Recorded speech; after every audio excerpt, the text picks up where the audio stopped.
On the night of February 21st, 2006, in the quiet town of Tunbridge, something happened that would permanently change British criminal history. It didn't begin with alarms. It didn't begin with explosions. It began with a routine drive home. Colin Dixon was the manager of a high-security cash depot operated by Securitas. His job was straightforward in theory, but enormous in responsibility. Every day, millions of pounds in cash passed through his facility. Armoured trucks came and went. Money destined for banks, ATMs, businesses, all of it flowed through that warehouse. On most nights, Dixon followed the same routine. He would leave work, drive home, and prepare to return later if necessary. February 21st felt no different, until flashing lights appeared behind him. An unmarked vehicle signaled for him to pull over. Two men in high-visibility jackets approached. They looked like police officers. They spoke calmly, confidently. There was nothing about the interaction that immediately screamed danger. But within moments, Dixon realized something was wrong. He was overpowered, restrained, and forced into a van. This wasn't a traffic stop.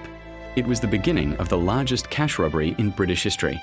What Dixon didn't know at that exact moment, what would make the situation infinitely worse, was that the men who had taken him weren't just targeting him. They had already gone to his home. Inside that home were his wife and young child. The gang had forced their way in earlier. They restrained his family and held them hostage. This wasn't improvisation. It wasn't random. This was surveillance, planning, and patience. They had studied Dixon's routine. They knew his position. They understood that the most secure vault in the country could be opened not with explosives, but with leverage. And leverage meant family. When Dixon was told his wife and child were already in their custody, the robbery shifted from criminal to deeply personal. He wasn't just being threatened. He was being controlled. Around midnight, the kidnappers drove Dixon back to the Securitas depot in Tunbridge. To the guards inside, it looked legitimate. Their manager had arrived with what appeared to be police officers. There was no reason for immediate alarm. The gates opened. The van entered. And within minutes, the illusion collapsed. The fake officers pulled firearms. Staff were restrained with zip ties. Phones were taken. Employees were forced face down on the floor. The gang moved quickly, but not frantically. They weren't shouting wildly. They weren't panicking. They were methodical.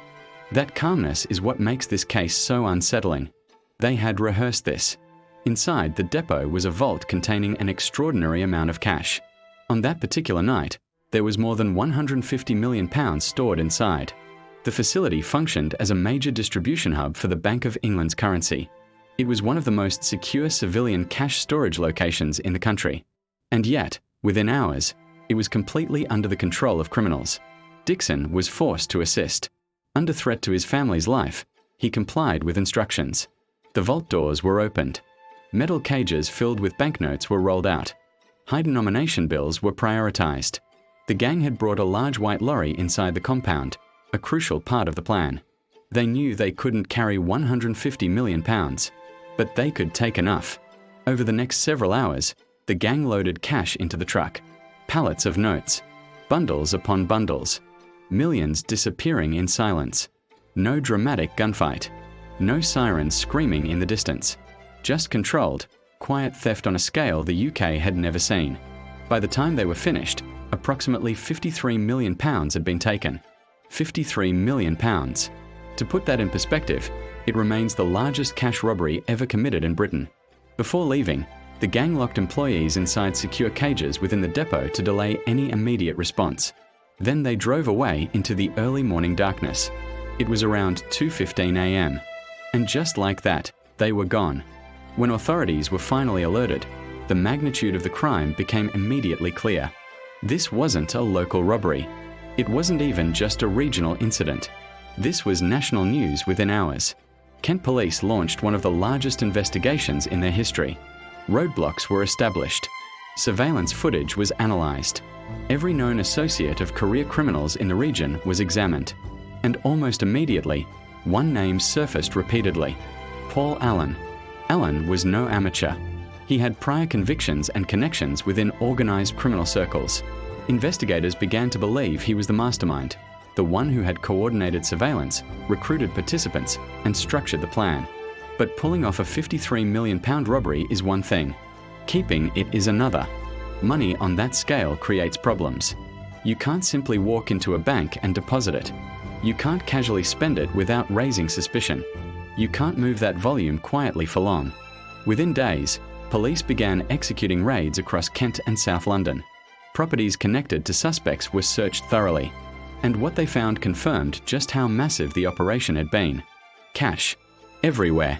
Bundles buried in gardens. Suitcases filled with banknotes. Stacks hidden behind walls. In one property alone, officers recovered around £11 million in cash. But here's where the mystery deepens. Despite multiple arrests and substantial recoveries, more than half of the stolen money was never found. Over £30 million remains missing to this day. Some believe it was laundered through international channels.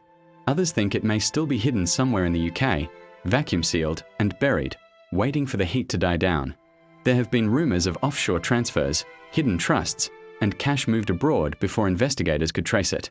But no definitive answer has ever surfaced. In 2008, several gang members were convicted for their roles in the robbery.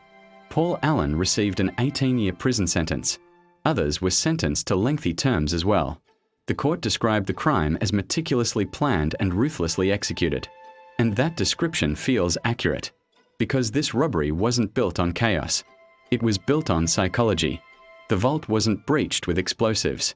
It was opened with fear. Colin Dixon and his family survived physically unharmed. But imagine the weight of that night.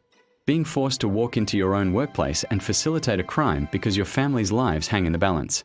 That kind of trauma doesn't fade quickly. The robbery also forced a major re-evaluation of security protocols across the UK. Police impersonation laws were tightened. Cash depot procedures were revised. Risk assessments were updated nationwide. Companies began examining not just physical security, but the personal vulnerabilities of key employees. Because this case proved something chilling. The weakest point in any security system isn't the vault. It's the human being with the key. And perhaps the most haunting aspect of this story isn't the violence, because there was remarkably little physical violence, it's the precision. For several hours, a small group of men controlled one of the most secure cash facilities in the country. They didn't rush. They didn't panic. They executed a plan that must have taken months to prepare. And for a moment, it worked almost perfectly. Almost. Because eventually, large operations leave trails. People talk. Money moves. Mistakes happen. And when the dust settled, arrests were made. But even with convictions secured and millions recovered, the unanswered question lingers. Where is the rest of it? Somewhere, potentially, sits one of the largest missing cash sums in British history. Hidden, spent, or still waiting. The 2006 Securitas depot robbery wasn't just a heist. It was a demonstration of how organized crime can exploit routine, trust, and fear to dismantle even the strongest safeguards. And more than anything, it's a reminder that sometimes the most successful criminals aren't the loudest ones. They're the ones who plan, the ones who wait, the ones who understand that control is quieter than chaos. And for a few hours in February 2006, they controlled everything. Until they didn't.